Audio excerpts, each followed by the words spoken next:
The $230 million pier meant to deliver much-needed aid to Palestinians in Gaza is set to go offline for good.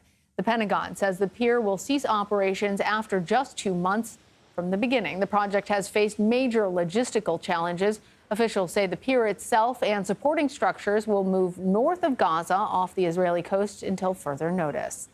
In a statement to CBS, U.S. Central Command says, quote, "The pier has always been intended as a temporary solution to enable the additional flow of aid into Gaza during a period of dire humanitarian need." CBS News national security contributor Sam Vinograd joins us now for our weekly national security wrap-up. Sam, let's start off by talking about this pier. It was meant to be a lifeline for Palestinians in Gaza. It never really achieved that, and now it's being dismantled. What happened? Well, in the president's press conference this week, he did express regret over how this pier functioned. As you may recall, he first announced this pier back in March in his State of the Union when the situation on the ground in Gaza was absolutely dire. The pier was only in operation for 2 months, and Lana, out of those 2 months, it was only in service for 20 days. Now, it did deliver almost 20 million pounds of aid, but certainly did not meet expectations. It had a hefty price tag and did not deliver as much aid as, frankly, was needed on the ground in Gaza. It is offline right now, and reports are that it will be permanently dismantled. It is true that more aid is flowing into Gaza via land right now, but all avenues are necessary as the situation in Gaza remains incredibly dire. In the president's press conference this week, he also did note that both parties, Israel and Hamas, have agreed in principle to the ceasefire framework that he laid out a few weeks ago. However, he did say that gaps remain to be closed and did not provide a timeline on when or if those negotiations are expected to conclude.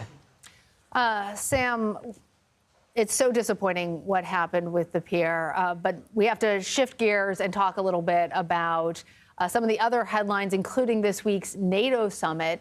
What other developments came out of that? What was of interest to you? Well, from a foreign policy perspective, leaving aside the domestic political overhang on the summit, the NATO summit was a huge success.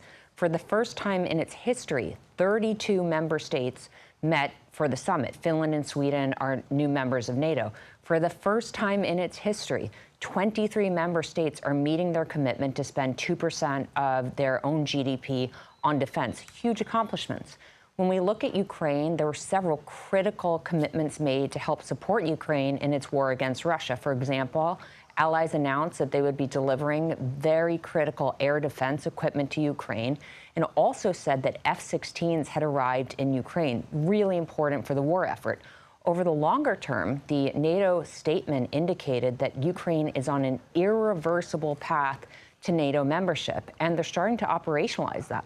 They announced a new unified command to help coordinate NATO support for Ukraine and to enhance interoperability between Ukraine and NATO.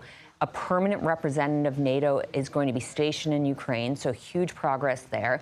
And then finally, they also announced the deployment of long-range fire equipment, long-range missiles, to Germany, which Russia is most certainly not going to react well to. So overall, a very successful 75th NATO summit. Well, Sam, you just mentioned Russia and Germany, and this week, U.S. intelligence foiled a Russian assassination attempt in Germany. What do we know about this? Who was the target? Well, we know that U.S. officials picked up intelligence that Russia was planning to assassinate the CEO of a German company that is manufacturing arms destined for Ukraine. This company, Rheinmetall, also has plans to open a plant in Ukraine later this year. And intelligence indicated that Russia was trying to assassinate their CEO. U.S. intelligence passed that information to the German government, who stepped up security around this individual. Now, Russia has a long track record of relying on targeted assassinations as a tool of choice. But, Lana, this is an escalation. This is against a private foreign CEO. And while the German government is not specifically commenting on this incident, they did note in a statement that they have had to step up overall security and protective measures because of Russia's behavior and its campaign of subversion across Europe over the last few months, as they are trying to push back on European support for Ukraine in the ongoing war. All right, Sam Vinograd, thank you. Thanks.